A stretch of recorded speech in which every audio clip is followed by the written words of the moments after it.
बिस्मिल्लाहिर्रहमानिर्रहीम, अस्सलाम वालेकुम, good morning and welcome to morning at home. एक और हंसती मुस्कुराती खिलखिलाती पॉजिटिव सुबह के साथ आपके सामने जुगन काजिम हाजिर है। व्यूअर्स, आज काम पे आ रही थी और वो चीज़ जो मुझे सबसे ज़्यादा अपसेट करती है और परेशान करती है वो चीज़ आज फिर हुई, और वो ये कि छोटा सा एक कोई 13-14 साल का बच्चा जो है वो मोटर बाइक चलाता हुआ पास से गुज़रा।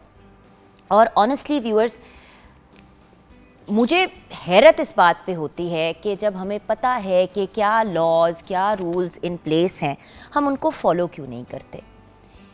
देखिए व्यूअर्स, अगर ये हमारे कानून का हिस्सा है कि अगर किसी की उम्र 18 साल से कम है तो उसको गाड़ी या मोटर बाइक चलाने की इजाज़त नहीं है, या कोई भी किस्म की व्हीकल चलाने की इजाज़त नहीं है साइकिल के अलावा, बाइसिकल के अलावा, तो हम फिर इन रूल्स को फॉलो क्यों नहीं करते। देखिए, लॉज, रूल्स ये किसी वजह से क्रिएट किए जाते हैं। एक 14 साल के बच्चे में इतना शऊर नहीं होता, इतनी ग्रिप नहीं होती मेंटली कि वो एक मोटर बाइक या गाड़ी चला सके, उसको हैंडल कर पाए। बहुत सी ऐसी डिसीजन मेकिंग होती है जो आपको गाड़ी चलाते हुए करनी पड़ती है, जिसकी वजह से कभी कभी आपको ऊंच नीच के कुछ ऐसे डिसीजंस भी लेने पड़ जाते हैं कि भाई स्वर्व करना है, आपने स्ट्रेट जाना है, स्पीड को बढ़ाना है, कम करना है। ये सारी चीज़ें जो है वो बहुत ज़्यादा मैटर करती हैं।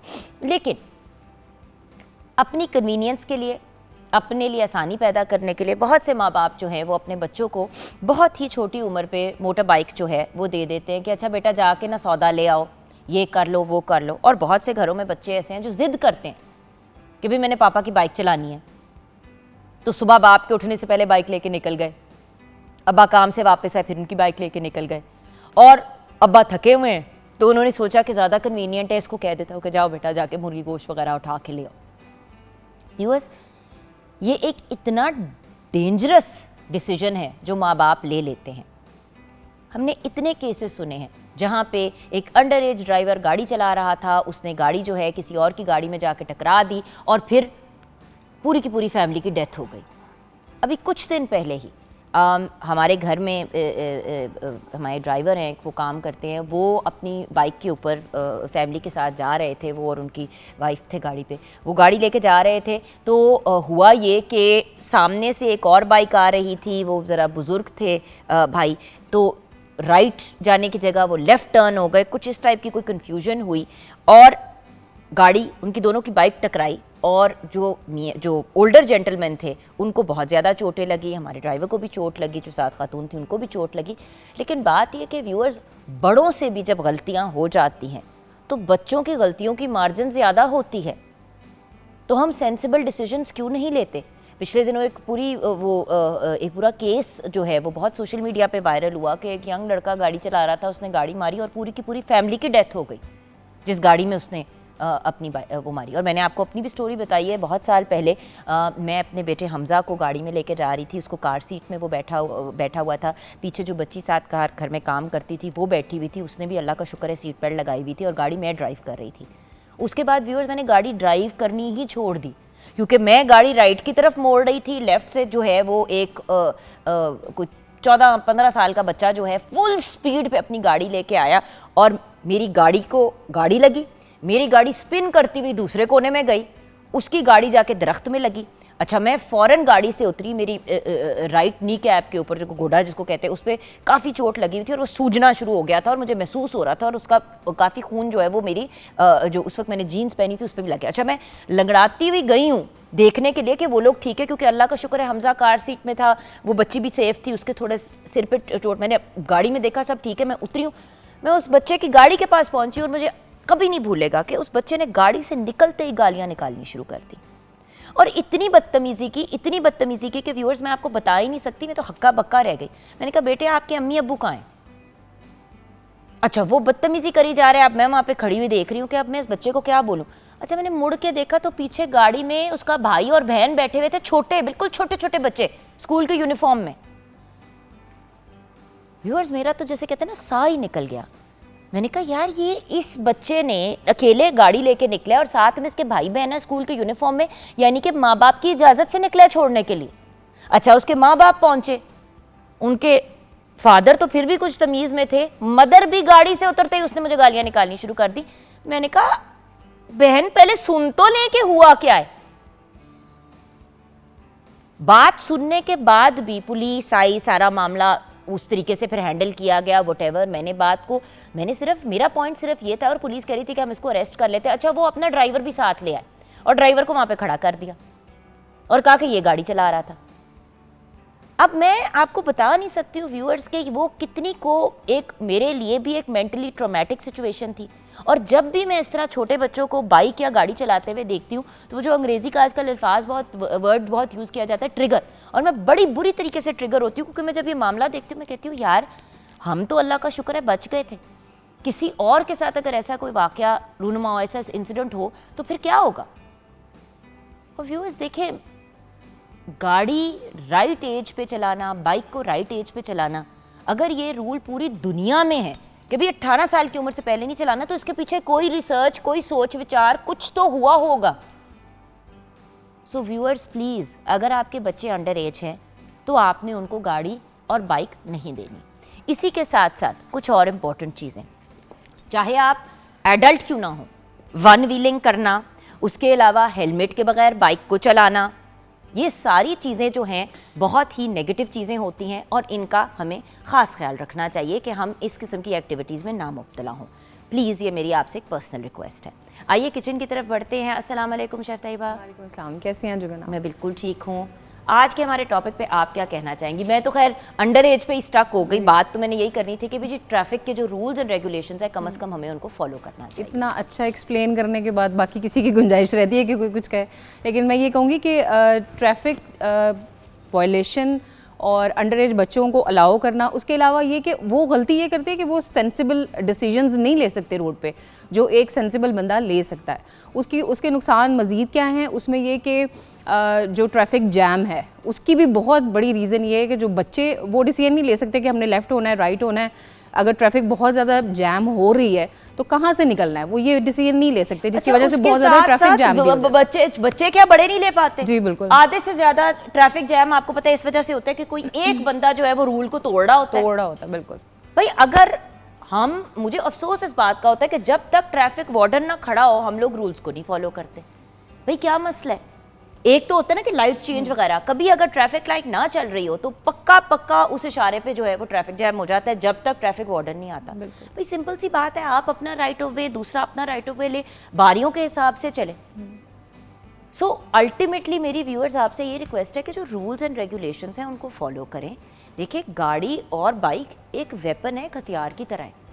आप उसका गलत इस्तेमाल करेंगे तो लोगों की डेथ भी हो सकती है, कोई सारी ज़िंदगी के लिए अपाहिज भी हो सकता है, कोई बहुत मेजर ट्रेजेडी किसी की लाइफ में हो सकती है।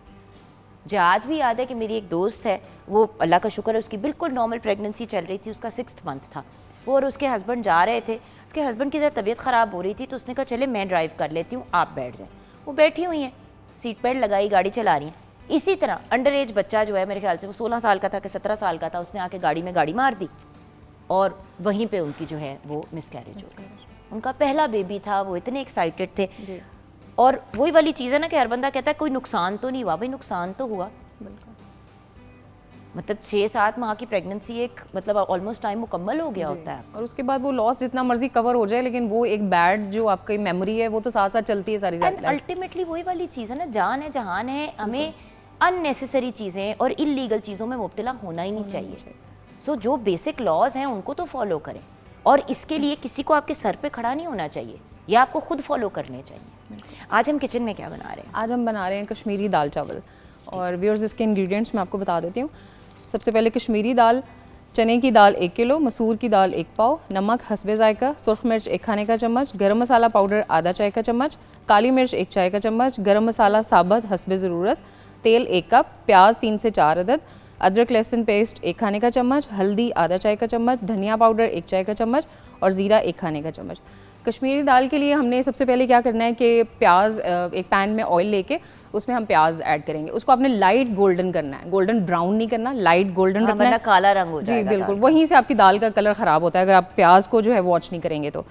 और उसके बाद आपने उसमें जो है वो सारे साबुत गर्म मसाले और दूसरे जो मैंने आपको मसाले पाउडर फॉर्म में बताए वो ऐड करके, जो दालें हैं दोनों वो मैंने रात को भिगो के रखी थी, सुबह उनको मैंने बॉईल कर लिया और वो जब हमारा मसाले की भुनाई हो जाएगी उस टाइम पे हमने सबसे पहले इसमें जो है वो चिकन ऐड करना है। मैं यूज़ कर रही हूँ इसमें ½ kg बोनलेस चिकन। उसको बॉयल करके उसका स्टॉक आपने वेस्ट नहीं करना, वो हम दाल में ऐड करेंगे। तो चिकन को श्रेड करके ये मसाला जब भुन जाएगा उसमें हम चिकन ऐड करेंगे, उसके बाद थोड़ा सा उसको कुक करके और उसके बाद उसमें हम अपनी दालें जो बॉयल की हुई हैं उनको ऐड कर देंगे और साथ उसमें हम पानी की जगह जो है वो चिकन स्टॉक जो मैंने बॉयल करने के लिए यूज़ किया था वो हम ऐड कर देंगे, ताकि उसमें फ्लेवर बहुत अच्छा आ जाएगा। और जब ये प्रॉपर्ली कुक हो जाएगी, तड़का आप अपनी मर्ज़ी का लगा सकते हैं। मैं इसमें जो है वो तेज़ पत्ता और साथ ज़ीरे का तड़का लगा रही हूँ ऑयल के साथ, और साथ थोड़ी सी मोटी जो साबुत मिर्ची होती हैं, ये जिस तरह मोटी मिर्च जी, ये हम कड़ी में भी यूज़ करते हैं तड़के के लिए, वो मैं इसमें ऐड करूँगी तड़के के लिए। और साथ इसके हम बना रहे हैं तड़का राइस, उसका मैं आपको बता देती हूँ। तड़के वाले चावल के लिए हम तेल हस्बे ज़रूरत इस्तेमाल करेंगे। प्याज 2 से 3 अदद, ज़ीरा 1 खाने का चम्मच, तेज़पत्ता 2 से 3 अदद, गरम मसाला साबुत 1 खाने का चम्मच, चावल 1 किलो, गरम मसाला पाउडर 1 खाने का चम्मच, अदरक लहसुन पेस्ट 1 खाने का चम्मच। चावल मैंने अच्छी तरह वॉश करके उनको भिगो दिया था 1 घंटे के लिए।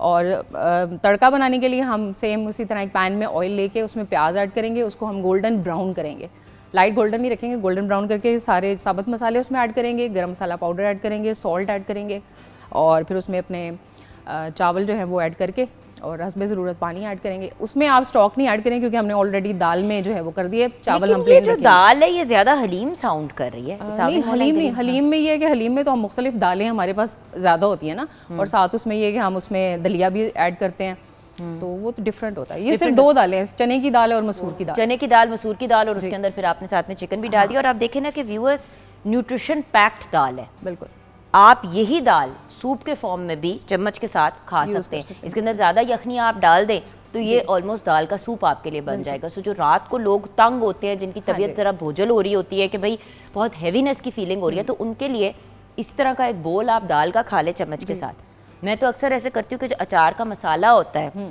वो थोड़ा सा उसके अंदर डाल देती हूँ, तो बड़ा मज़े का टेस्ट हो जाता है। साथ राइस खाने हैं तो खाएं, राइस के बगैर भी लजीज, rice, roti, naan, whatever.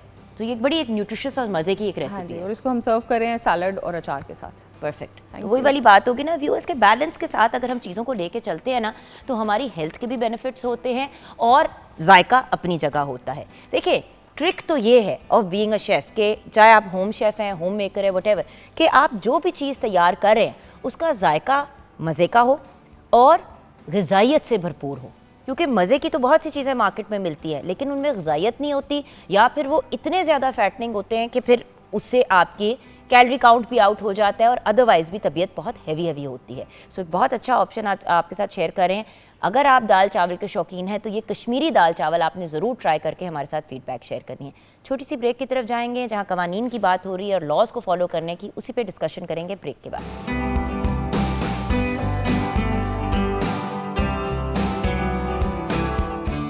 Welcome back from the break viewers. Don't worry, हम नहीं भूले रॉयल की वॉशिंग मशीन को।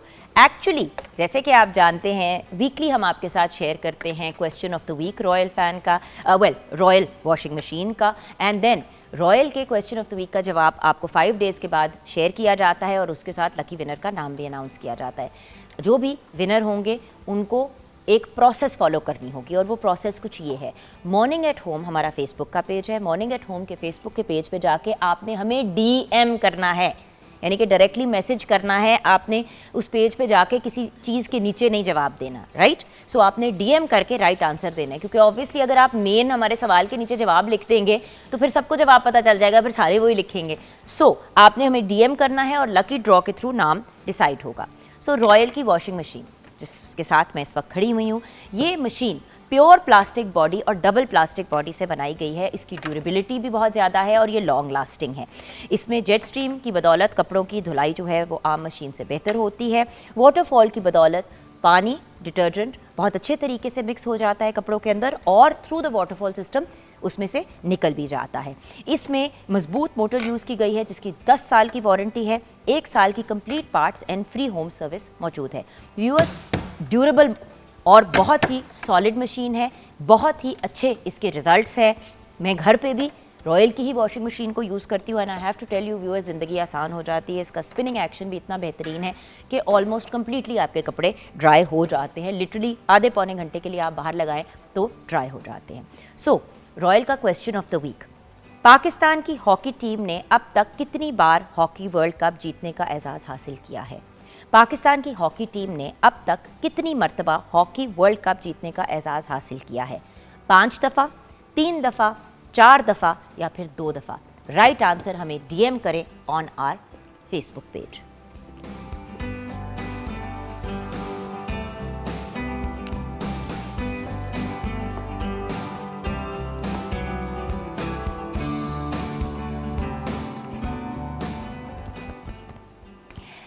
व्यूअर्स, जहाँ पे हम बात करते हैं कानून की और कानून साजी की, तो अल्टीमेटली ये बात अंडरस्टैंड करनी बहुत ज़रूरी है कि कानून एक डेवलप किया जाता है, एक सोच होती है, उसको डेवलप किया जाता है, उसको फिर आगे एक कानून बनाया जाता है प्रॉपर प्रोसेस के थ्रू, और फिर उस कानून को इम्प्लीमेंट किया जाता है।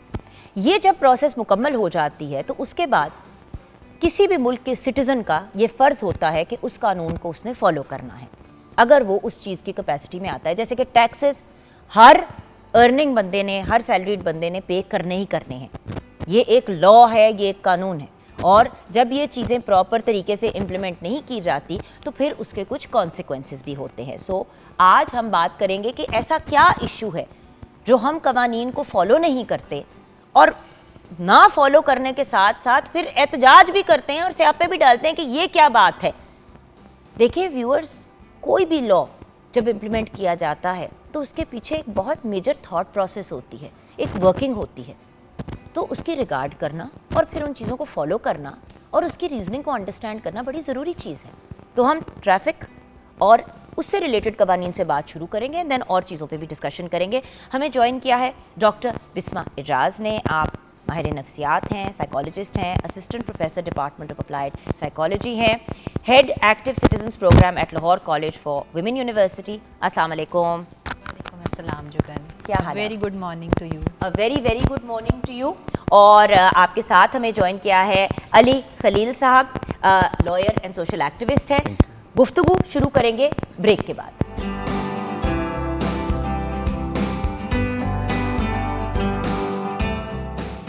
Welcome back from the break viewers. हमारे साथ डॉक्टर बिस्मा एजाज हैं एंड अली खलील हैं।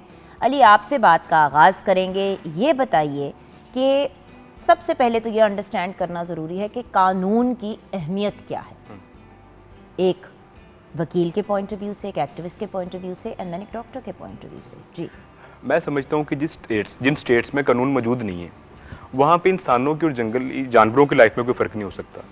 तो ये लॉज, इनका फंडामेंटल जो पर्पज़ वो ये है कि ताकि इंसानों की ज़िंदगियों को बेहतर स्टैंडर्ड्स पर डेवलप किया जा सके। अब जो हम शहरी हैं, ये हमारी रिस्पॉन्सिबिलिटी है कि हम इसको इस नज़र से देखें कि हमारे फ़ायदे के लिए हैं। अगर मैं इस पर लॉज पे इम्प्लीमेंट कर रहा हूँ, इट्स मीन कि दूसरों को भी मैं इस बात पे मोटिवेट कर रहा हूँ कि दूसरे इम्प्लीमेंट करें, और तमाम शहरी एक दूसरे को इस तरह से सपोर्ट करेंगे जब लॉज पे इम्प्लीमेंट करते हुए, तो ऑटोमेटिकली सोसाइटी में अमन-ओ-मान की सूरत कायम रहेगी। अदरवाइज अगर हर पर्सन ही अपने अपने तौर पर वायलेशन करना स्टार्ट कर दे तो फिर तो आज से चंद सालों के बाद आप देखेंगे जंगल का कानून बन चुका होगा। तो इसमें तो हम इंसान तो नहीं रह सकते फिर। बिल्कुल सही है। और वही वाली चीज़ है ना व्यूअर्स, उन ममालिक को देखें जहाँ पे लॉज, रूल्स, रेगुलेशंस, अभी कश्मीर में देखें कि जो हालात चल रहे हैं, जो ऑक्यूपाइड कश्मीर हैं, वहाँ के हालात इतने ख़राब क्यों हैं?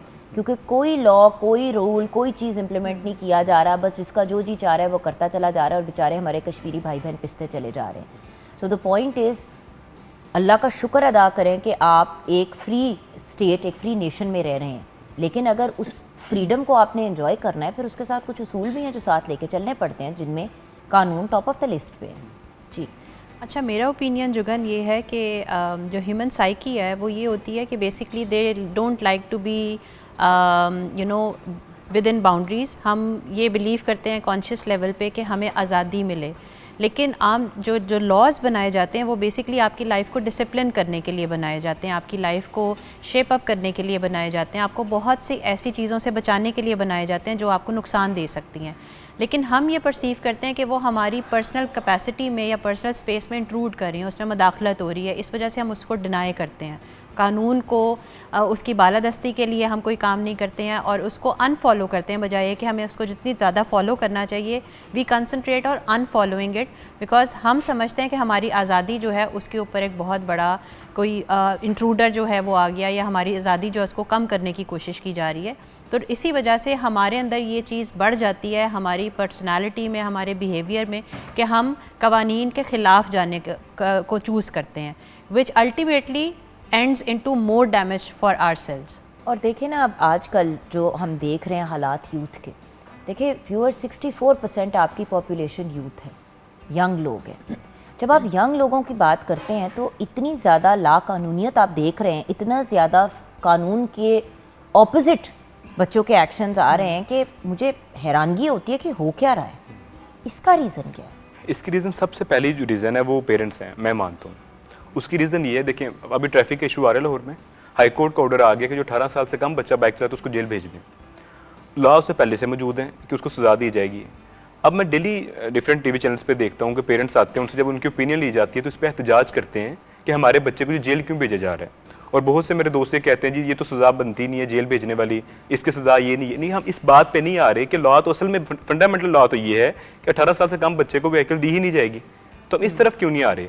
तो पेरेंट्स जब तक कानून पे या इदारों पर तनकीद करने के बजाय अपने बिहेवियर को करेक्ट नहीं करेंगे कि आखिर ये कानून बच्चों के ही के फ़ायदे के लिए है। और बात ये है कि देखिए सिर्फ पेरेंट्स के पॉइंट ऑफ व्यू से नहीं, इर्द गिर्द हमसाए, जानने वाले, देखिए बच्चों को जेल में डालना ऑब्जेक्टिव नहीं है, बच्चों को कोई गलत चीज़ करने से रोकने के लिए ये चीज़ें इम्प्लीमेंट की गई हैं।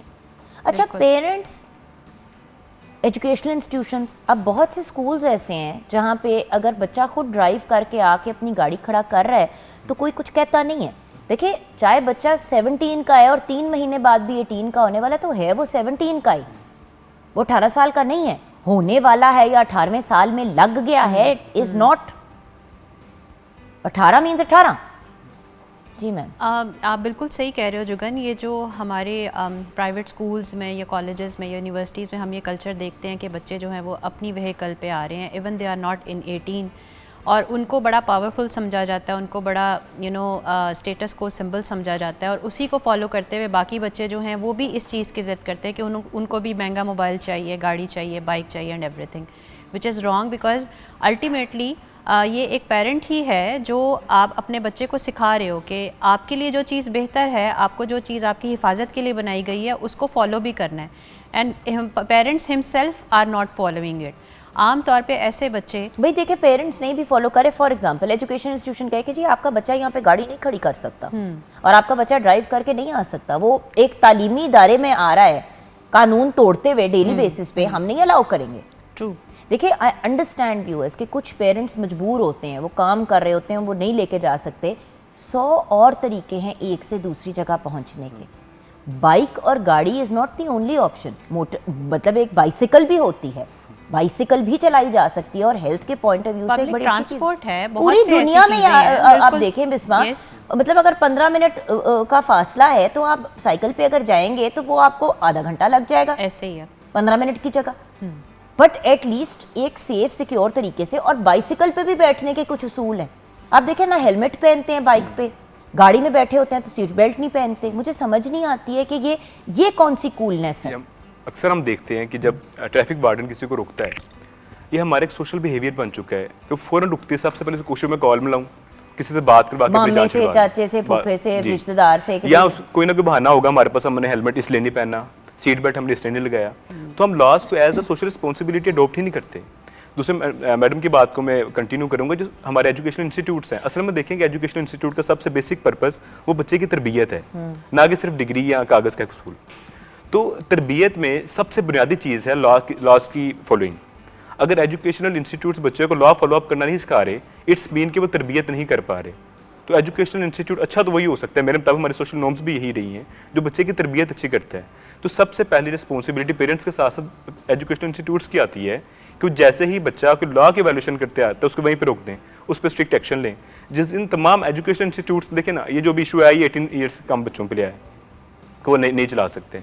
अब 18 ईयर्स तक बच्चा या तो स्कूल का तालिब इल्म होगा या कॉलेज का तालिब इल्म होगा, बिल्कुल वो किसी ना किसी इदारे में आमतौर पर पढ़ रहा होगा।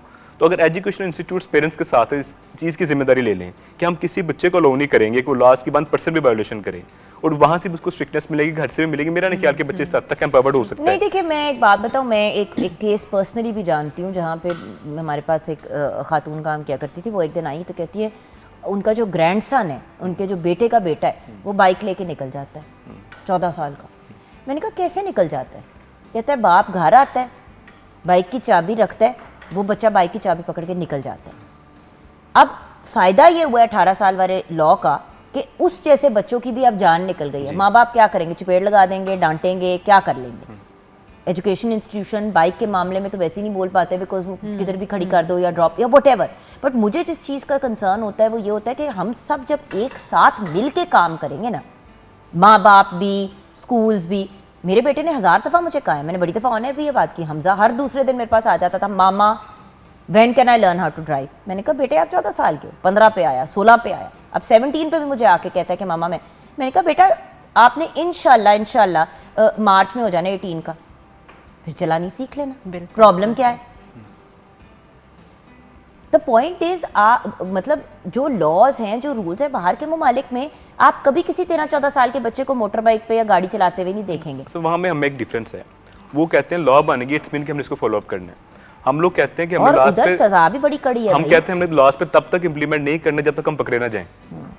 जब तक हम पकड़े नहीं जाते हम लोग कोशिश करते हैं कि लॉज के वैल्यूएशन की, जैसे शिकंजा टाइट होता है उसके बाद फिर हम अपने आप को सुधारने के बजाय फौरी तौर पे दारू पर तनकीद स्टार्ट कर देते हैं।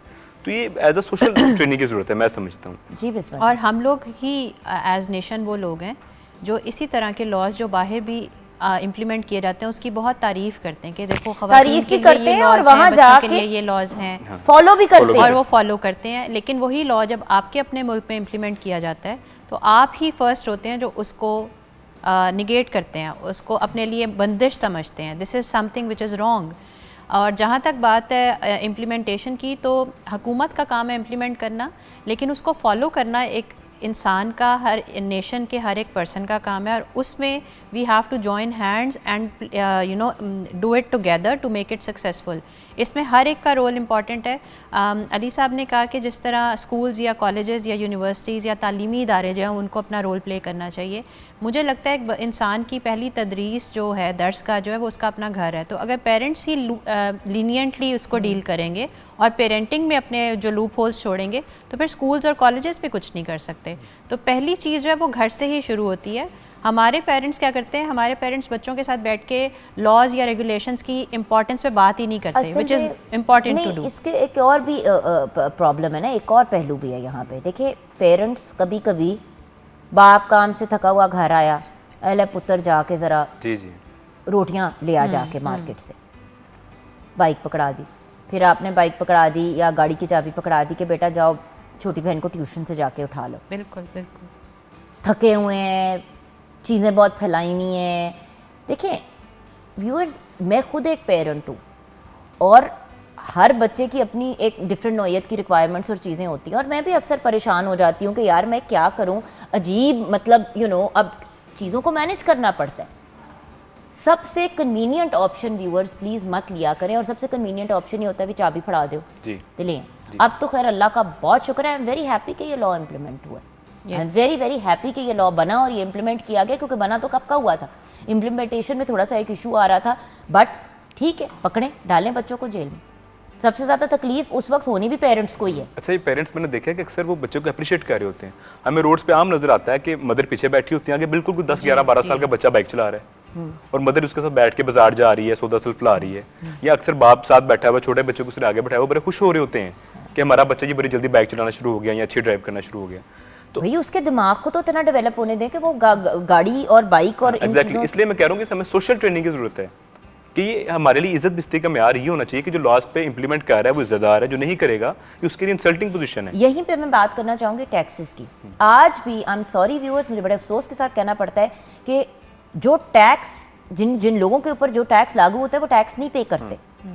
मैं इसलिए ये गिला कर रही हूँ बिकॉज आई रिमेंबर कुछ 10-15 साल पहले मैं नई अभी कनाडा से आई थी, तो मुझे पता चला कि कुछ स्टेज के आर्टिस्ट थे, उनको अरेस्ट किया गया और फिर मतलब पूरा एक तमाशा बना और पता चला कि जी उन्होंने तो कभी टैक्सेस के लिए फाइल ही नहीं किया। अब देखिए ये भी तो एक अपने मुल्क के साथ सिंसियरिटी है। एक पॉइंट पे ये भी मुहिम चली कि भाई टैक्सेस नहीं देने, कोई भी टैक्सेस ना दे। भाई क्यों ना दे? मुल्क ने नहीं चलना, मुल्क के मामलात हमने नहीं देखने, हमने यहाँ पे रहना है, लेकिन हमने उस मुल्क की कोई कंट्रीब्यूशन नहीं करनी। बड़े लोग कहते हैं हम ज़कात दे देते हैं, हम पे टैक्स नहीं अप्लाई करता। भाई वो आपका इस्लामिक लॉ है, ये आपका लॉ ऑफ द लैंड है। अभी अमेरिका में बैठे होते तो 30-30, 35-35% आपका टैक्स कट रहा होता। जी सर, इस पे क्या कहेंगे आप? असल में मैं गुजारिश कर रहा था कि हमारे लिए हमने एक झूठी अना का मसला बना लिया। लाइक किसी को टैक्स आता है तो वो समझता है कि शायद मेरे पे बर्डन है, गवर्नमेंट मेरे से ज्यादती कर रही है। उसकी फौरी तौर पे फर्स्ट प्रायोरिटी होती है, वो कोशिश करता है कि मैं इससे बच किस तरह सकता हूँ। और दूसरी तरफ हम उन लोगों को अप्रिशिएट करना शुरू कर देते हैं जो इनसे बच निकलने के आसान रास्ते निकालते हैं या उसमें से निकलते हैं। तो हमारे यहाँ इज्जत बिस्ती का हमने एक झूठा म्यार बना लिया हुआ जो लॉज को जितने अच्छे तरीके से वायोलेट कर जाएगा, यार ये बहुत होशियार आदमी, ये बहुत तेज़ है, ये बहुत एक्टिव है। और जो लॉज पे देता है, जो लॉज को इंप्लीमेंट करता है, जो टैक्सेस देता है, हम कहते हैं तुम्हें तो पता ही नहीं है यार, तू सादा है, तुम्हें मतलब हम समझते हैं कि शायद इसको दुनियादारी आती नहीं है। उस दिन ना मेरे हस्बैंड में बैठे थे तो हम बात करते थे कि यार हमने इस साल इतना टैक्स दिया, फैसल ने इतना, मैंने था। कुछ ऑफिस हम दोनों इंडिपेंडेंटली काम करते हैं। अल्लाह का शुक्र है कि मेरे तो पीटीवी से और जिधर भी हम मीडिया में काम करते हैं ना, हमारा डिडक्शन के साथ वो डिडक्शन के साथ ही मिलता है। तो अल्लाह का करम है कि एक वो चीज़ हो जाती है, बाकी बंदा अपनी चीज़ें करता है व्हाटएवर। बट बात ये है कि मैं फैसल और मैं डिस्कस कर रहे थे तो 2-3 और लोग बैठे हुए थे, जिसमें से एक बंदे ने कहा था मैंने आज तक टैक्स नहीं दिया, मेरी तो कोई पकड़ नहीं है। मैं उसकी शक्ल देख रही हूँ, मैंने अपने मियाँ को देखा, मैं उठ के चली गई वहाँ से। फैसल कहता है क्या हुआ है? मैंने कहा जानी मेरे सामने बैठ के एक इतनी गलत गैर कानूनी बात कर रहा है। मैंने कहा इट्स नॉट राइट। तो कहता है इतनी अपसेट क्यों हो रही हो? मैंने कहा यार हम टैक्सेस देते हैं, हम इसलिए देते हैं कि हमारे जो बाकी मुल्क के सिटीजन्स हैं उनकी चीज़ें बेहतर हो, बाकी चीज़ें हो, हम सब एक कलेक्टिव रिस्पॉन्सिबिलिटी लें। So the fact is viewers, जब तक आप किसी और के भी गलत काम के ऊपर एटलीस्ट आवाज़ नहीं उठाएंगे या नोटिस में नहीं लाएंगे। आपको याद है अंडर एज बच्चे, एक ज़माने में तो हर घर के अंदर आप 8-8, 9-9 साल के बच्चे देख रहे थे नौकरियां करते हुए। अल्लाह का शुक्र है कि उस चीज़ को भी बड़ी स्ट्रिक्टली इंप्लीमेंट करने की कोशिश की गई है और अभी भी उस पर काम हो रहा है। ट्रू। इसमें मैं ऐड करता चलूँ, बहुत से डेवलप्ड कंट्रीज ऐसे हैं जिन्होंने टैक्स रिटर्न्स फाइल करनी उनके निसाब का हिस्सा है। इवन वो एजुकेशनल जो बच्चे का दौर होता है, पीरियड होता है, उसी दौरान ही बच्चे को सिखा देते हैं कि उसे टैक्स रिटर्न्स खुद कैसे फाइल करनी है। तो मैं तो ये सजेस्ट करता हूँ, मैं चाहता भी हूँ। आपको पता है हर बाहर के ममालिक में अकाउंटेंट नहीं होता हर बंदे के पास। आपकी बिजनेस होती है तो आपका अकाउंटेंट होता है, आप खुद ही अपने टैक्स फाइल्स करते हो, tax file. And by the way सारा कुछ अब ऑनलाइन हो गया, आप भी अपने टैक्सेस को खुद फाइल कर सकते हैं। Viewers, take responsibility. This is what I wanted to say कि यस, हम अपनी चीज़ों की अपनी बेहतरी के लिए, अपनी वेलफेयर के लिए होने वाले कामों की रिस्पॉन्सिबिलिटी नहीं लेते हैं। और मैं इस चीज़ को आपको इंडोर्स करूँगी कि जो जॉब पेशा लोग हैं, जो नौकरी पेशा लोग हैं, उनकी जो ऑब्वियसली सैलरीज जो हैं वो डिडक्शंस के साथ आती हैं, सो दे आर सेफ। लेकिन कितने परसेंटेज हैं ऐसे लोगों की, मतलब हार्डली 10%, 11%, ये भी ज़्यादा बता रही हूँ मैं, जो टैक्स पेयर्स हैं जिनकी वजह से मुल्क जो है वो फायदे आपको इतने हैं। एग्जैक्टली। आप गाड़ी रजिस्टर करें उसमें आपको लीवे मिल जाती है, आप प्रॉपर्टी खरीद रहे हैं उसमें आपको लीवे मिल जाती है। By the way tax payer होने के भी बहुत फायदे हैं, ये नहीं लोगों को कोई बताता। इतना टैक्स नहीं आता जितने हमें फायदे मिल जाते हैं, जितने आपको फायदे मिल जाते हैं। तो प्लीज ट्रैफिक के रूल्स को फॉलो करें। ये जो एक बहुत मेजर इशू है टैक्स ना पे करने का, मेरी रिक्वेस्ट है आपसे viewers, become a tax payer अगर आप नहीं हैं, और अगर आप टैक्सेस पे करें तो ऑनेस्टली और सिंसियरिटी के साथ करें। व्यूअर्स, किसी और को पता हो या ना हो, आपको और आपके रब को पता है, and law of the land आपने फॉलो करना है। हमने ब्रेक की तरफ जाना है। ब्रेक के बाद जब वापस आएंगे तो एक और लॉ जो आए भी हैं बड़े स्ट्रॉन्ग किस्म के, वायलेंस अगेंस्ट वुमेन के और तशद्दुद से रिलेटेड, और अंडर एज बच्चों को जॉब पे नौकरियों पे रखने के, जो चाइल्ड लेबर की बात होती है। लेकिन फिर भी हम लोग अपनी हरकतों से बाज नहीं आते। इस पर मैं बात करना चाहूँगी ब्रेक के बाद।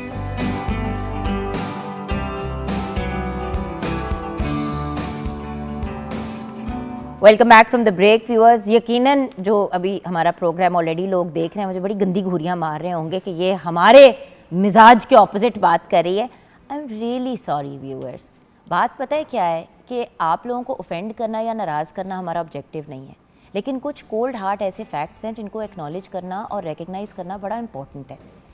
देखिए व्यूअर्स, मैंने ज़िंदगी का एक सर्टन पोर्शन बाहर गुजारा। मैं जब कनाडा गई तो मैंने देखा, यूनिवर्सिटी के लिए पढ़ने के लिए गई, तो ऑब्वियसली यूनिवर्सिटी के भी अपने कुछ लॉज रेगुलेशंस होते हैं, दूसरी चीज़ें होती हैं। मुझे जॉब की ज़रूरत थी, वहाँ पे कुछ मेरे फाइनेंशियल प्रॉब्लम हो गए। मैंने जाके जब अप्लाई किया वहाँ पे जाके जॉब के लिए, तो उन्होंने कहा जी वर्क परमिट का एक होता है मामला, वर्क स्टडी प्रोग्राम, उसके लिए आपको अप्लाई करना है। मुझे पैसों की शदीद ज़रूरत थी। उधर फिर किसी ने मुझे कहा कि जी हम आपको अंडर द टेबल काम करा लेंगे रेस्टोरेंट के अंदर, ये वो। मैंने जाके अपनी काउंसलर से बात की, उन्होंने कहा बिल्कुल भी ऐसा काम नहीं करना, क्योंकि ये गैर कानूनी है, तुम्हारा वीज़ा कैंसिल हो जाएगा, स्टूडेंट वीज़ा तुम्हारा कैंसिल हो जाएगा। अच्छा, बड़े प्यार से मुझे समझाया। मैंने कहा बिल्कुल ठीक आप कह रही हैं, प्रोसेस के लिए अप्लाई किया, 2 हफ्ते लगे, वर्क परमिट आ गया कि यूनिवर्सिटी के कैंपस पे ही जॉब कर सकती हूँ और काम किया। व्यूअर्स देखें, अगर हमें पता है कि कोई चीज़ गलत है, उसको जानबूझ के करना और फिर बाद में कहना कि हाय मेरे साथ ज़्यादती होगी कि अल्लाह ताला ने अल्लाह अब मेरे पे करम कर दे, तो रब ने तो आप पे करम किया हुआ है कि आपको एक मतलब आपको सारी इन्फॉर्मेशन, सारी नॉलेज दी हुई है। अब आपका फ़र्ज़ है कि आप एक लॉ अबाइडिंग सिटीज़न बने। और इसी तरह वायलेंस अगेंस्ट वुमेन, इनहेरिटेंस, ये भी बड़े ऐसे मसाइल हैं जिनका कोई एंड ही नहीं है। मतलब आप देखें बॉस, वायलेंस के बारे में, ट्रांसजेंडर राइट्स के बारे में जब हम बात करते हैं, आपके जो इनहेरिटेंस के जो लॉज हैं, ये सारी चीज़ें बने भी हुई हैं और इसकी इम्प्लीमेंटेशन के लिए सोशल एक्टिविस्ट और गवर्नमेंट सब साथ खड़े हैं, लेकिन फिर भी लोग ज़्यादती करते हैं। इस पे क्या कहेंगे आप? उसकी रीज़न ये है बदकिस्मती से जो जेंडर बेस्ड वायलेंस है या इनहेरिटेंस के इश्यूज़ हैं या जो ट्रांसजेंडर राइट्स है, इसको हम क्राइम तक नहीं समझते। हम समझते नहीं कि हम बुराई कर रहे हैं। सर प्ले बना दे अगर कोई ट्रांसजेंडर अच्छा। के राइट्स के ऊपर, तो उसके ऊपर भी इतना स्यापा जी, बनता जी, है। वो पिछले दिनों अली रहमान ने एक प्ले किया, उसके अंदर एक्ट किया था, गुरु नाम था उसका, इतना लोगों ने नेगेटिव बातें की और फिर कहा, और जब और कुछ नहीं मिला तो कहा कि फिर ट्रांसजेंडर को ही ट्रांसजेंडर प्ले करना चाहिए था। उन्होंने कोई 50 लोगों की ऑडिशन की, नहीं उनको कोई ऐसा ट्रांसजेंडर मिल पाया जो कर पाया उस रोल को, तो हेंस उन्होंने फिर एक मेल एक्टर को का इंतखाब किया। बट बात यह है कि हम तो बर्दाश्त ही नहीं करते ना कि हमारे से कोई अगर टिपिकल बंदे से मुख्तलिफ कुछ हो तो हम वो भी नहीं एक्सेप्ट करते। ये तो एक बड़ी चीज़ है ना। मैं तो कभी फेसबुक पे या ट्विटर पे ट्वीट कर दूं तो उस पर मुझे जो कमेंट्स आते हैं मैं देख देख के हैरान होता हूँ कि यार ये क्या कमेंट्स आ देखिए, रहे हैं। अल्लाह की बनाई हुई मखलूक, अल्लाह ने हर इंसान को बराबर का बनाया है। इसमें एक मैं पॉइंट ऐड करूँ, कुछ अर्सा पहले एक ना ट्रांसजेंडर जा रहे हैं और हमने रूटीन में हम देखते हैं कि एक ट्रांसजेंडर जैसे घर से निकलता है अपनी मंजिल पे पहुंचने तक रास्ते में उसको तरह तरह के कमेंट सुनने पड़ते हैं और वो हरासा होता है। बदकिस्मती और बाय द वे ये भी हरासमेंट है। यस। और अगर वो चाहे और आपके खिलाफ FIR दर्ज करे कि फलां बंदा मुझे बातें कस रहा था, या बंदे या औरत मुझे ये बातें कह रही थी या मुझे गालियां निकाल रही थी, तो केस हो सकता है, क्योंकि ये भी हरासमेंट है। और बदकिस्मती से हम मुज़ाहमत तो बहुत दूर की बात, हम उस पर मुज़म्मत तक नहीं करते, सारे हंसना शुरू हो सब जाते हंसना शुरू हो जाता है। तो हम समझते हैं कि इंसान ही नहीं है, इवन हम उनको इंसान तक नहीं कंसीडर करते बदकिस्मती से। तो मैंने जब उन लड़कों को रोका, उन्होंने समझाया, तो मैं आई स्वेयर कि वो ट्रांसजेंडर मुझे कहा कि हमारे साथ फर्स्ट टाइम ऐसा हुआ है कि किसी ने हमारी तरफ से भी बात की है, हमारा भी साथ, इस चीज़ को समझा कि हमें भी बुरा लगता है, तो ऑब्वियसली उनको भी बुरा लगता है। उनको शौक नहीं है कि हमें हरासा किया बट जाए। वही वाली बात है को ना डॉक्टर बिस्वा, पहले औरतों की जगह खेड़ा नहीं छोड़ते थे, अब थोड़ा सा औरतों के ऊपर से जोर हटाया तंग करने का, टॉर्चर करने का, तो अब हम ट्रांसजेंडर के पीछे पड़ गए। मतलब हर वक्त किसी ना किसी को तंग करना क्यों जरूरी है? अगर कोई इंसान आपको नहीं कुछ कह रहा और वो अपनी जिंदगी जी रहा है तो उसको जीने तो देना, चाहे वो मेल के साथ एसोसिएट करे या फीमेल के साथ करे, at the end of the day वो भी इंसान है। एग्जैक्टली। जुगन, हम इसी चीज़ में लैक करते हैं कि हम बेसिकली किसी सामने वाले पर्सन को उसकी जेंडर के हिसाब से परसीव कर रहे होते हैं कि वो मर्द है, औरत है या ट्रांसजेंडर है। हम उस पर्सन को एज अ ह्यूमन बीइंग नहीं देख रहे होते। अगर हम उसको सिर्फ एक एज इंसान के तौर पे देखें तो शायद हमारे अंदर ये जो चीज़ें हैं ना, ये बेहतर होनी शुरू हो जाएं कि हर एक इंसान को ज़िंदा रहने का हक़ है, हर एक इंसान को खुश रहने का हक़ है, अपने आप को सिक्योर रखने का हक़ है, उसकी सेफ्टी इंश्योर करना उसका राइट है। बेसिकली हम उसको वो राइट देते ही नहीं है, उसको उसके राइट्स को वायलेट करना जो है वो हम अपना अव्वलीन मकसद और फ़र्ज समझते हैं। इस वजह से ये वायलेशन जो हैं ये बढ़ती जाती हैं और अल्टीमेटली आप ये देखते हो, मेरी अपनी कुछ रिसर्चेज़ हैं जो मैंने ट्रांसजेंडर्स की लाइफ पे की है। मैं क्वालिटेटिव स्टडीज़ करती रही हूँ, उनके साथ इंटरव्यूज़ करती रही और उसकी बेस पे आप उनके पास बैठ के सुने ना तो आपकी अपनी आंखों में आंसू आ जाएं। शायद मुझे लगता है कि ख़वातीन इतने मसाइल फेस नहीं करती हैं जितने उनको फेस करने पड़ते हैं। तो कोई ना कोई प्लेटफॉर्म ऐसा होना चाहिए जिससे उनकी तहफ़्फ़ुज़ जो है उसको इंश्योर किया जा सके और उनकी बेहतरी के लिए कुछ काम किया जा सके। देखिए ना डॉक्टर साहब, अली जैसे लोग बहुत से हैं जो कोशिश कर रहे हैं, लेकिन अल्टीमेटली वही वाली बात है ना कि आवाम से कोई तो सपोर्ट मिले। और बात ये कि व्यूअर्स सोचने वाली बात है, अगर वो गैर कानूनी तौर पे इस मुल्क में रह रहे हैं या कोई गैर कानूनी चीज़ चल रही है, तो हमारे लॉ को फॉलो करवाने वाले बहुत से इंस्टीट्यूशंस हैं, पुलिस भी है, उसके अलावा वकील हैं, कोर्ट सिस्टम है, जुडिशरी है, 100 चीज़ों के थ्रू उस चीज़ को। आप क्यों पर्सनली कानून अपने हाथ में लेते हैं? आपको किसने राइट दी है कि आप किसी के साथ इस लेवल की ज्यादती करें और किसी को तंग करें? अच्छा, इनहेरिटेंस तो मिलती ना ख़वातीन को इनहेरिटेंस मिलती है ना ट्रांसजेंडर को इनहेरिटेंस। मैंने भी इस पे ना कैंपेन स्टार्ट की प्रॉपर्ली इनहेरिटेंस के इशू के ऊपर, और मैं हैरान था क्योंकि बीइंग अ लॉयर मेरा तो रूटीन का काम है ये। मैं हैरान हुआ इस बात पे कि 90% लोग अपनी बेटियों को और बहनों को विरासती जायदाद से महरूम रखते हैं और ये हैरानी की बात है कि कुरान पाक में भी अल्लाह ताला ने हुक्म दे दिया, हदीस में मिलता है, कॉन्स्टिट्यूशन भी कहता है, आइन भी कहता है। और अब तो हमारे कानून ने बहुत खूबसूरत किया कि इसको क्रिमिनल लॉ में भी ऐड कर दिया कि अगर कोई भाई अपनी बहन को विरासत जायदाद से महरूम करता है तो उसको 10 ईयर्स की पनिशमेंट भी हो सकती है, साथ फाइन भी हो सकता है और उसे प्रॉपर्टी फिर भी देनी पड़ेगी। लेकिन हम लोग इस अच्छा, मैं कहता रोड के ऊपर कोई किसी को लूट रहा है तो हम कहते हैं कि बहुत ज्यादती करे, डाकू है। ये जो अपने सकी बहनों की प्रॉपर्टी आ जाते हैं ये भी डाकू हैं। जब तक हम इनको डाकू कंसीडर नहीं करेंगे तब तक इश्यूज रिजोल्व नहीं होंगे। और फिर बहाने हम ढूंढते हैं, जी बहन ने तो खुद ही छोड़ दिया। भी बहन खुद छोड़ती नहीं है, आप उसको धमकी दे देते हैं कि अगर तुमने प्रॉपर्टी ली तो कल को आपसे मिलना जुलना खत्म हो जाएगा, कि फिर मेरा मरा हुआ मुंह देखोगी। वो बहन सोचती है कि भाई जा रहा है, बेहतर है प्रॉपर्टी छोड़ दूं। या दूसरी तरफ बहनों से या तो धोखे से लगवा ली जाते हैं, बाप अक्सर बेईमानी कर जाते हैं, बदकिस्मती से, मुझे बड़ा एक नामनासिब अल्फाज यूज़ करना पा रहे हैं कि बाप अपनी बेटे को हिबा कर जाते हैं, जो गिफ्ट कहते हैं, और बाद में वो बेटा कहते हैं कि मैं तो बाप मुझे गिफ्ट कर गया। इस पर भी सुप्रीम कोर्ट की जजमेंट सिमर आ गई कि अगर बाप बेटियों को महरूम करते हुए बेटे को गिफ्ट कर रहा है तो वो हिबा कैंसिल हो जाएगा। भाई मैंने तो ऐसे भी केसेस देखे हैं कि माँ जो है वो बेटे के साथ रह रही है, माँ की प्रॉपर्टी अपने नाम करवा ली बेटे ने पहले ही, क्यों कि कल को इनको कुछ होगा, और क्यों करवा ली ये कह के कि भाई मैं आपके साथ रहता हूँ, मैं आपका ख्याल करता हूँ, तो ये आप मेरे नाम कर दें तो आगे से जो हिस्सा विस्सा होगा मैं दे दूंगा, या नहीं भी। और माएँ भी मजबूरी में कि हमारे पास कोई जाने की जगह नहीं है तो घर इसके नाम कर दूं कि तो कम से कम मेरी जिंदगी का एंड तो एटलीस्ट इज्जत तो मिल। बदकिस्मती ये है कि बहनों की जायदाद से आने वाली मामला है, इसमें पढ़े लिखे लोग भी शामिल हैं, लिबरल भी, दीनदार भी, हाजी साहिबान भी, तमाम उलमा भी, नेक लोग, बहुत से लोग इन्वॉल्व, तो ऐसे जो बज़ाहिर वज़ाक़ता के हिसाब से बहुत नेक नजर आ रहे होंगे। और व्यूअर्स देखिए, कानून तोड़ना सिर्फ ये जो अंडरस्टैंड करने वाली बात है, कानून तोड़ना सिर्फ ये नहीं है कि किसी ने गाड़ी चलाई जब उसको, क्योंकि वो 18 साल का नहीं था तो उसने कानून तोड़ा। कानून तोड़ना ये भी है कि आप किसी का इनहेरिटेंस का उसको राइट नहीं देते। कानून तोड़ना ये भी है कि आप किसी को टैक्स नहीं पे करते। कानून तोड़ना ये भी है कि आप एक 12 साल की बच्ची को अपने घर में अपने जवान बच्चे संभालने के लिए रख लेते हैं। ये सारी चीज़ें गैर कानूनी हैं। और मैं इसमें बहनों को अप्रिशिएट करता हूँ कि वो लाजमी इस पर कानूनी आवाज़ उठाएं।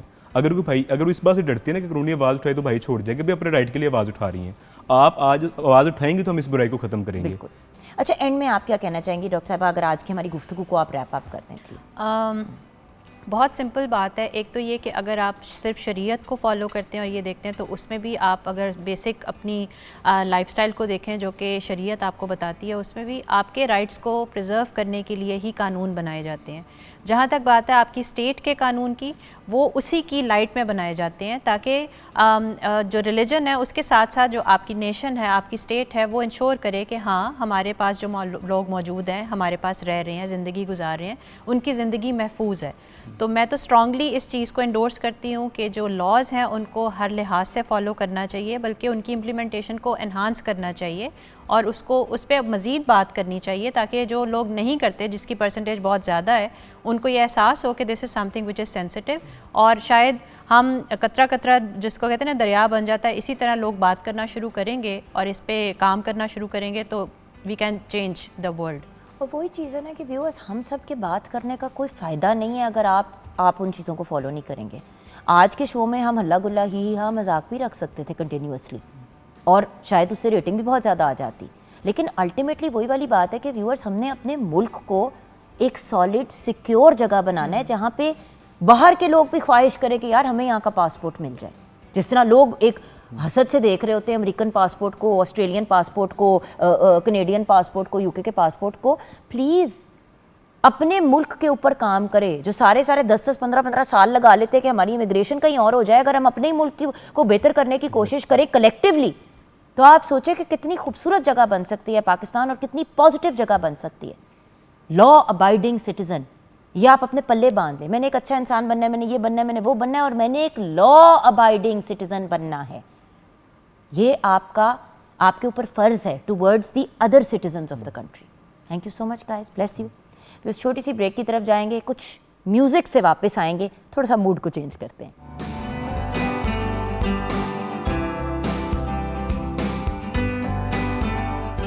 क्या बात है, the very very talented Kumail Iftikhar is with us. क्या हाल है आपके कुमैल? अल्हम्दुलिल्लाह बिल्कुल ठीक। Very talented and brilliant singer, माशाल्लाह 12-13 साल से म्यूज़िक की फील्ड से वाबस्ता हैं जी बिल्कुल। एंड इनके साथ हमें ज्वाइन किया है मेरी बड़ी ही प्यारी, मेरी लाडली हमारा चौधरी ने। She is a model, she is an actor, and उसके साथ साथ कुछ ही दिनों में इनको इनकी कमर्शियल पायलट का लाइसेंस भी मिल जाएगा इंशाल्लाह। इंशाल्लाह। कैसी हैं आप? गुड टू ठीक सी यू हूँ, आफ्टर आप लॉन्ग कैसे टाइम। हैं? मिलती ही नहीं आप। मैं इसलिए नहीं मिलती क्योंकि आप बड़ी मसरूफ होती हैं, आप तो हवाओं में उड़ रही होती हैं। हम तो चाह रहे थे कि आपको हवाओं में लेकर जाएं, आप आती नहीं है। नहीं, आपका लाइसेंस मिल जाएगा ना, मैं ज़रूर आपके साथ बैठूंगी। अभी हम यही बात कर रहे थे कि लॉज को इम्प्लीमेंट करना कितना ज़रूरी है। विदाउट लाइसेंस गाड़ी नहीं चलानी चाहिए, Exactly. बाइक नहीं चलानी चाहिए। गाड़ी में बैठना है तो सीट बेल्ट लगा के पहनना है, बिल्कुल। ऐसे ही। बाइक पे बैठना है विद हेलमेट बैठना है, और 10 सवारियां नहीं बिठानी, ऐसे ही। It is dangerous. बिल्कुल।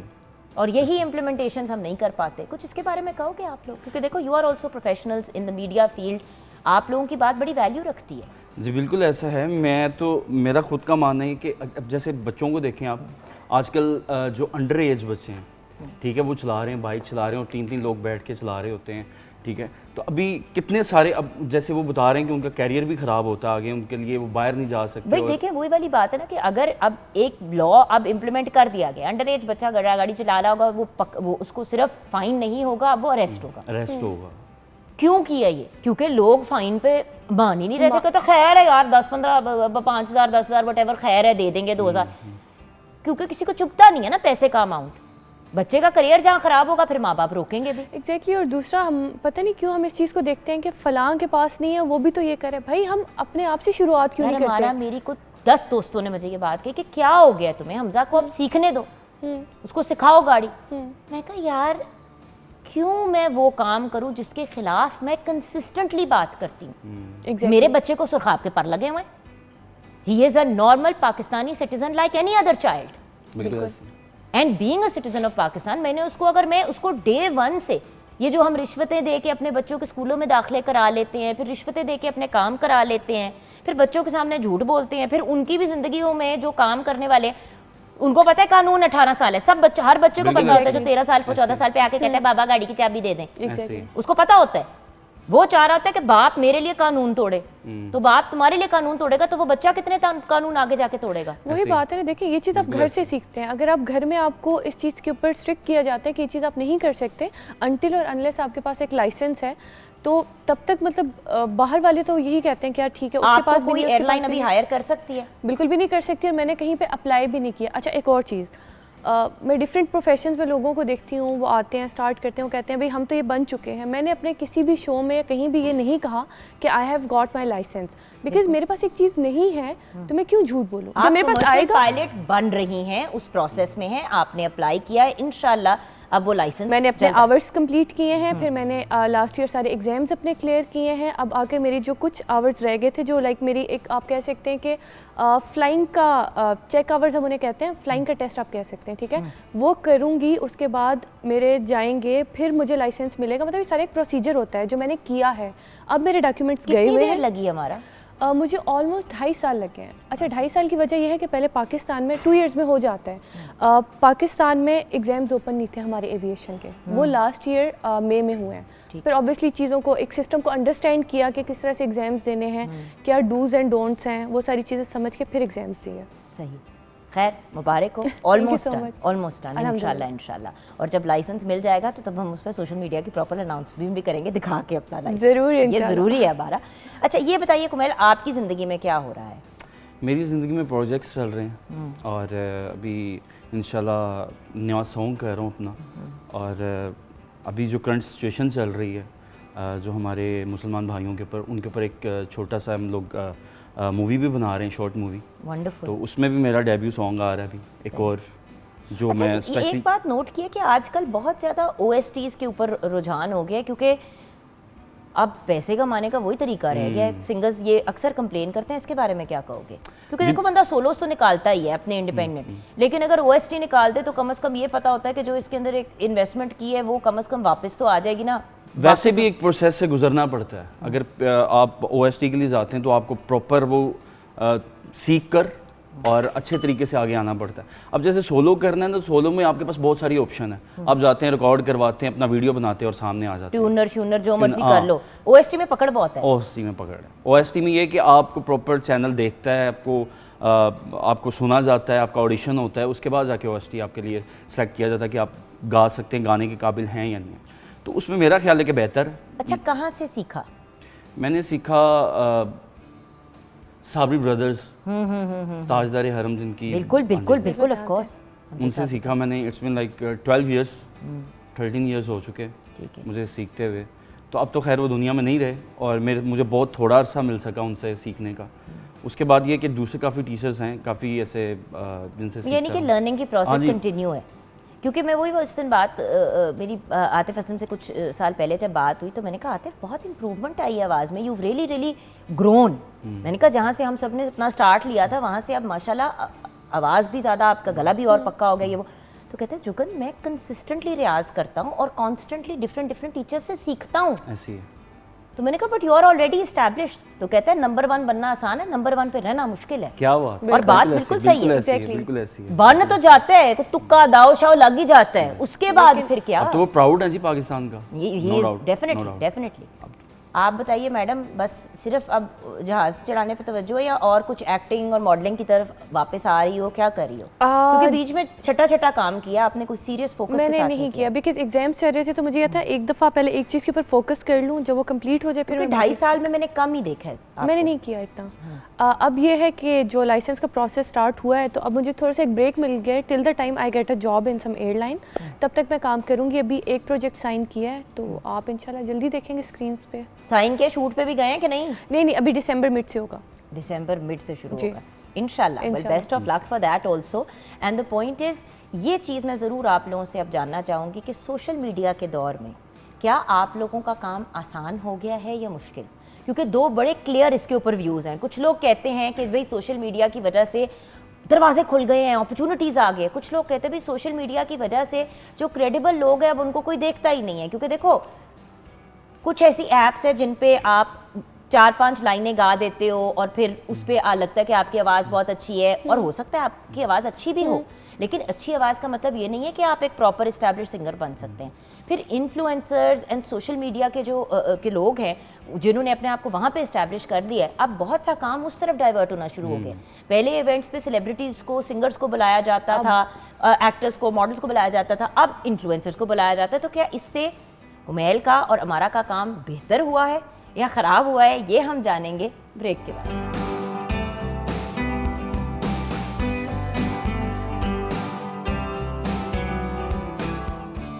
जी हाँ, welcome back from the break viewers. Chef Tayyaba Altaf की तरफ अपना रुझान करते हैं और देखते हैं कि क्या सिचुएशन है। जी व्यूअर्स, चुपके से सब कुछ कर जाती हैं। बिल्कुल रेडी तो करना है ना। तो कश्मीरी दाल चावल बिल्कुल रेडी हैं और इसके साथ मैंने 2 तरह के सलाद बनाए हैं। एक में कुकम्बर और गाजर जो है वो इस्तेमाल किए। प्याज मैंने सेपरेट रखा है, कुछ लोग नहीं पसंद करते तो इसलिए प्याज सेपरेट है और साथ दाल है। ज़रूर एंजॉय कीजिएगा।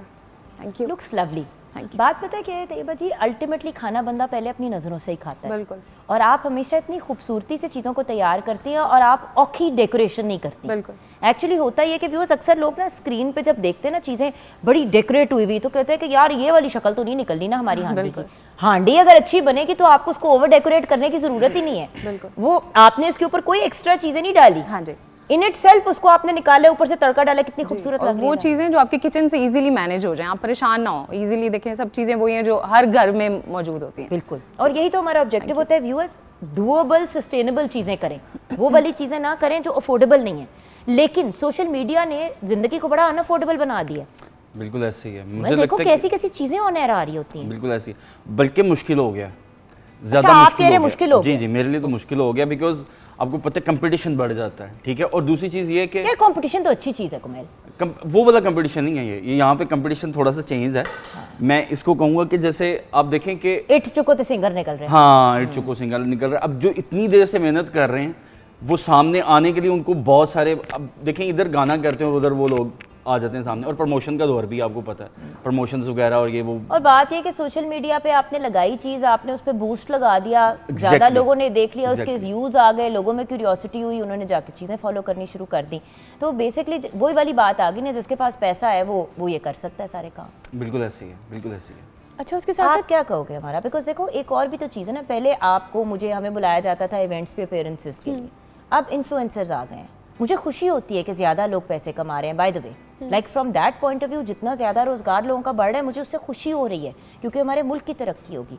लेकिन क्रेडिबिलिटी पे फिर सवाल उठता है ना। जुगन, इसके साथ आई डोंट नो आपने नोट किया होगा या नहीं किया होगा, आप या जितने भी मतलब बाकी हमारे एक्टर्स हैं, जब ये लोग किसी भी जगह पर जाते हैं तो जिस तरह से ये दूसरों को ट्रीट करते हैं, मतलब जिस तरह से हम्बल, मतलब 90% हमारे यहाँ हम्बल लोग ही हैं, और जिस तरह से जितने ये न्यूबीज़ आए हैं जो कि इन्फ्लुएंसर अपने आप को कहते हैं, या मतलब कोई भी सोशल मीडिया ऐप है उसे यूज़ करके फॉलोअर्स बना लिए हैं, एंड दे थिंक कि दे आर स्टार, मतलब स्टार मेरा नहीं ख्याल कि एक बात आज के दौर में कोई भी अपने आप को कभी स्टार नहीं कंसिडर करना चाहिए, आवाम को आपको स्टार कंसिडर करना चाहिए। Exactly. अगर आपको कहना पड़ रहा है कि आई एम अ स्टार, तो इसका मतलब है कि फिर कुछ ना कुछ कमी रह गई है। बिल्कुल। अच्छा, बट जब ये जाते हैं, मैंने देखा डिफरेंट सेट्स पर भी जाते हैं, इन्हें ज़्यादातर इस वजह से ये लोग कास्ट करते हैं कि व्यूज़ आएंगे, क्योंकि उनकी सोशल मीडिया पर इतनी ग्रिप है और उनके इतनी फॉलोइंग है कि अगर हम उन्हें कास्ट करेंगे तो अगर हम लेकिन बात यह है कि देखो, आप जरूर कास्ट करें, लेकिन फिर आपको एक्टिंग भी आनी चाहिए।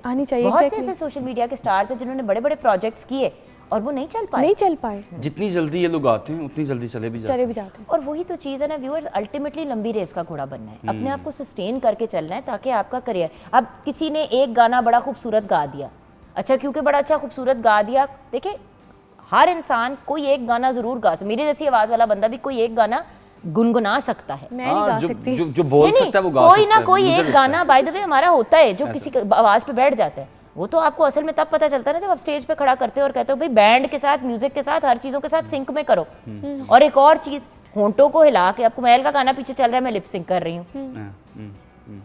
सो ये वाली चीजें जो है ऑब्वियसली एक प्रैक्टिस के तौर पे अच्छी हैं, लेकिन अपनी ड्यू प्रोसेस से जरूर गुजरना चाहिए। बिल्कुल ऐसे ही, उसकी बहुत जरूरी है, मेरा मुझे लगता है। और सीनियर्स के साथ साथ रिस्पेक्ट करना। अच्छा, जब हम सीनियर्स की रिस्पेक्ट की बात करते हैं तो आप ट्रिब्यूट आज पेश करना चाह रहे हैं मेहदी हसन साहब को। आप बहुत अच्छा उनको गुनगुनाते हैं, तो हमने कहा कि जहाँ बात हो रही है सीनियर्स की, वहाँ पे कुछ ये भी सुने।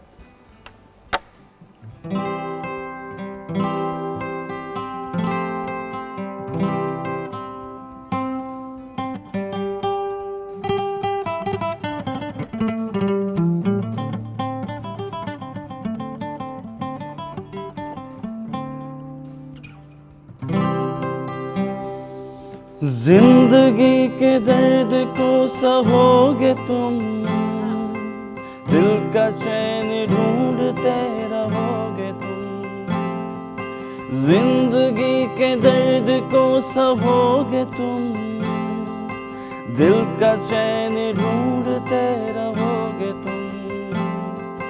दिल कहीं जब सुकून न पाएगा, दिल कहीं जब सुकून न पाएगा, तुमको एक शख्स याद आएगा।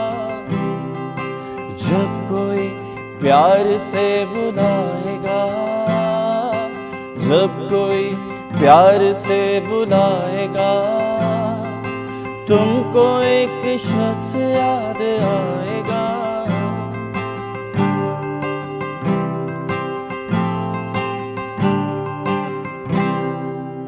बात है, एब्सोल्युटली ब्यूटीफुल, लवली।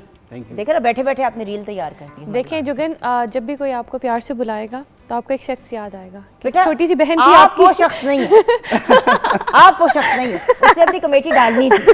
वैसे एक बात बताऊं, ये मेरी बड़ी लाडली है, जब भी आती है ना तो कुछ जरूर मिलने ना, कोई मशवरा नहीं कहती मैं ये सोच रही हूँ, मैं कहती बी क्वाइट हमारा वन थप्पड़ फॉर यू, कहती है नहीं मेरी बात सुने, आइडियाज अच्छे होते हैं। देखिए मुझे प्यार तो है आपसे ना, आप मानती हैं। प्यार है, और वही वाली बात होती है ना व्यूअर्स, असल में आपको लोगों के प्यार का तब पता चलता है जब वो आपके चेहरे के सामने नहीं होते। पीठ पीछे बुराई भी लोग करते हैं और अच्छाई भी करते हैं। जो आपका अच्छा सोचते हैं आपके पीठ पीछे, असल में तो वो लोग सिंसियर होते हैं, क्योंकि मुंह पे तो अक्सर आपको जो लोग आपके साथ पीछे से सिंसियर होते हैं ना, वो मुंह पे आपको डांट ही रहे होते हैं, गलत है, ये नहीं है, ये करो, वो करो, ऐसे नहीं करो। हमें वो बात बुरी लग रही होती है, फिर वही लोग हमें बिल्डअप करते हैं जब हम बाहर कहीं होते हैं। सो प्लान क्या है? अगर 10 साल बाद की बात करें कुमैल, 10 या 15 साल बाद कहाँ अपने आप को देखते हो? आपसे भी यही पूछना है, इसलिए ज़्यादा सोच में ना पड़ना।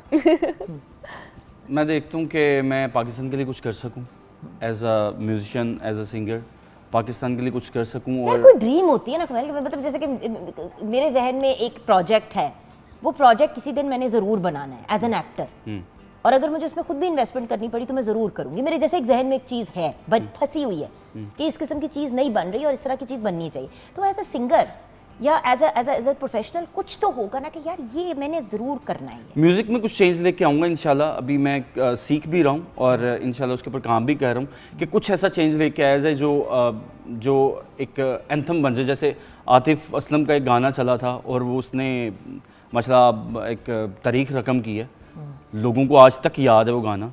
तो मुझे लगता है कि ऐसा कुछ चेंज होना चाहिए। वो उस टाइम ये था कि उस टाइम बिल्कुल क्लासिकल चला करता था, लोग क्लासिकल की तरफ ध्यान था, उनको नहीं पता था कि पॉप रॉक भी कोई चीज़ होती है। ठीक है, तो वो आके उन्होंने इंट्रोड्यूस करवाया और पॉप को इतना ज़्यादा फेम मिला, पॉप को इतना पॉपुलर कर दिया कि अब आज लोग देखें आतिफ असलम के इतने फॉलोवर हैं कि क्लासिकल पीछे जा रहा है ऐसा। तो मुझे लगता है क्लासिकल खैर कभी भी पीछे ना जाए, हम तो क्लासिकल सीखना चाहिए। क्लासिकल ही तो फाउंडेशन है आपकी। बिल्कुल ऐसी है। मैं एक बात बताऊं व्यूअर्स, एक दफ़ा क्लासिकल की इंसान की सिंगर की ट्रेनिंग हो जाए ना, उसके बाद वो कोई भी जॉनरा के साथ खेल सकता है। बिल्कुल ऐसी है। क्लासिकल में आप कवाली की भी ट्रेनिंग ले सकते हैं, आपका गला बहुत खुल जाता है। लेकिन ऑब्वियसली जो चीज़ आपके गले को सूट करे, एक ही खानदान जिसमें सिलसिले चलते आ रहे होते हैं कवाली के, आप अक्सर देखेंगे कि उनकी फैमिली में से सिर्फ 1 या 2 लोग जो हैं वो आगे आएंगे कवाली में, बाकी म्यूजिशियन वाली कैटेगरी में चले जाएंगे। क्यों? क्योंकि गला नहीं है। सांस का बहुत ज्यादा अमल दखल है इसमें, सांस की प्रैक्टिस है बिल्कुल ऐसी जैसे आप इसीलिए तो एक्सरसाइज पहले कर वक्तों में वजन बहुत बढ़ा लेते थे कि भाई वो होता है, बट अब समझ आ गई है कि वो मामला कुछ और है। मैं कुछ दिन पहले एक वीडियो देख रही थी जिसमें राहत फ़तेह अली खान साहब जो हैं उनके बेटे भी गा रहे थे, तो आपने शायद आपकी नज़रों से भी गुजरी है, और वो मतलब एकदम से वो सब लोग यही कमेंट कर रहे थे कि नुसरत फ़तेह अली खान साहब जो हैं बिल्कुल उनकी आवाज़ है। तो मतलब वो फैमिली भी आप देखेंगे मतलब क्या सिंगर की खास एक अनायत ही है बस। एग्जैक्टली। अच्छा ये बताओ, क्योंकि देखो वॉइस इज ऑल्सो इनहेरिटेड, आवाज़ भी इनहेरिट होती है, मतलब वो भी जेनेटिकली पास डाउन होती है ना, ऑब्वियसली डिफरेंट किस्म की होती है, लेकिन वेरिएशन तो आ ही जाती है। अच्छा आपका क्या प्लान है 10 years from now, where does हमारा मैं अपने आप को एज एन एयरलाइन पायलट देखती हूँ, बिकॉज पहले लगता था कि स्काई इज़ द लिमिट, तो अब लगता है स्काई इज़ होम। तो मैं अपने इसी चीज़ को परसू करना चाहती हूँ कि नहीं मुझे एयरलाइन में जाना है इंशाल्लाह। और एक्टिंग का क्या होगा बीबी? एक्टिंग बस जितनी कर ली, थोड़ी थोड़ी जब तक कर सकते हैं करेंगे, बट जो मेरा मेन फोकस है वो मेरी फ्लाइंग की है। ओके, क्योंकि ऑब्वियसली वो एक फुल टाइम जॉब होती है। बिल्कुल। और मतलब आप अपने डेज तो नहीं फाइन कर सकते ना, आपको डेज दिए जाते हैं। अच्छा है ना, आपको कॉकपिट पे बिठा के लेके जाऊंगी। इजाज़त नहीं होती? होती है। हाँ बाहर होती है। तो हम सबको बुला लिया करो, सारे जहाज़ को कॉकपिट में बिठा लो। मैं को 50 लोग जानती हूँ जो जिनको ख्वाहिश होती है कि कॉकपिट में जाके बैठे, बट नहीं मेरे चचा क्योंकि पायलट थे, अल्लाह उनको ज़िंदगी दे, सेहत दे, मुन्ने चाचू, तो खुर्शीद काजिम उनका नाम है। तो क्योंकि वो खुद पायलट थे तो एक हमेशा फैसिनेशन होती थी कि यूनिफॉर्म पहन के जाते थे ना, तो बंदा कहता था यार हाउ कूल, वो एक कैप्टन की अपनी एक लुक होती है। बिल्कुल। अच्छा ये बताओ कि अब एक दफ़ा जब आप फ्लाइंग स्टार्ट कर दोगी तो अम्मा अब्बा को कैसे कन्विंस करोगे कि जी मैं ज़्यादातर बाहर ही होंगी? अम्मा अब्बा को जब एक्टिंग स्टार्ट की थी थोड़ा सा मतलब तब भी उनको हमें घेरना पड़ा था। तो देखें अभी फिर कराची रहकर थोड़ा सा अभी थोड़ा सा उन्हें करना पड़ेगा, क्योंकि आजकल वो ये जो माँ बाप को एक कंसर्न होता है ना, शादी, तो अभी तो उन्हें रोके कि till the time I get job थोड़ा सा रुक जाए, तो फिर उसके बाद आप आएंगी और उन्हें कहेंगे कि बच्ची कर रही है उसे करने दें, उस टाइम के लिए फिर मैं आपके पास आऊँगी। अच्छा बट मैंने एक बात ज़रूर व्यूअर्स आपके साथ शेयर करनी है, ये भी जो हमें एक चीज़ होती है ना कि जल्दी से बच्चियों की शादी कर दो, जल्दी से बच्चों की शादी कर दो, थोड़ा सा अपने करियर में ना पैर जमाने दिया करें सीरियसली व्यूअर्स, बिकॉज होता ही है कि साथ ही काम शुरू किया, साथ ही शादी हो गई, फिर बच्चा भी हो गया, होता ये है कि पैर नहीं जम पाते आपके करियर के अंदर। Obviously as a commercial pilot tomorrow she gets married, she decides she has children, all of that stuff, वो सारी चीज़ें जो है उसके लिए आपको मैटरनिटी लीव भी मिलती है, सारा कुछ मिलता है, तो ऐसा कोई इशू नहीं है। लेकिन बच्चियों को और लड़कों को अपने करियर, अगर करियर ओरिएंटेड है, करियर फोकस्ड है, तो कम से कम उनको अपना करियर 2-3 साल उसको दे देने चाहिए। मेरे टीचर भी कहते हैं, यही कहते हैं, वो कहते हैं कि तुम रेसी घोड़े नहीं रहते, इस तरफ लग जाता सारा ध्यान इंसान का कि यार मैंने शादी कर ली है, बच्चे हैं, घर है, इधर जाना उधर जाना। पर यार देखो करियर के पहले 2-3 साल बहुत स्ट्रगल के होते हैं, और अगर आप वो स्ट्रगल खुद इंडिपेंडेंट होकर गुजार लें तो बेहतर होता है। ऑब्वियसली हस्बैंड फैमिली के साथ एक सपोर्ट फ़र्क होती है, लेकिन फिर आपकी तवज्जो बहुत बढ़ जाती है। और शादी भी जिंदगी का हिस्सा है, करियर भी जिंदगी का हिस्सा है, सबको साथ लेके चलना। और सेकेंडली जब आप अपने घर में होते हैं ना, आप केयर फ्री होते हैं, आपको पता है कि आपके मतलब पेरेंट्स आपको सपोर्ट कर रहे हैं और आप अपने करियर पे ज़्यादा फोकस कर सकते हैं। जबकि अगर आपकी शादी होगी तो आप पे बेशक वो भी आपको थोड़ा सा केयर फ्री रखें, बट एक आपके ऊपर जिम्मेदारी आ ही जाती है। Exactly, so the point is law abiding citizen, and बच्चों को थोड़ा काम में सेट होने दें फिर उनकी शादियाँ करें। ऑब्वियसली कुछ बच्चियाँ और बच्चे होते हैं जो कहते हैं हमारी जल्दी शादी करते हैं, वो बिल्कुल ठीक है, लेकिन खुशी और पॉजिटिविटी के साथ जब बंदा ये चीज़ें लेके चलता है ना, बच्चे की रजामंदी साथ होनी चाहिए, बेटा हो या बेटी हो। यहाँ पे हमने अपने शो को कंक्लूड करना है। Thank you so much guys, वक्त का लिटरली पता नहीं चला। जाते जाते कुछ सुना दो कमल, इतनी मीठी आवाज़ अल्लाह ताला ने आपको नवाजा है उससे, तो फिर हमें भी, हमारे भी शो को आज क्लोज कर। Over to you.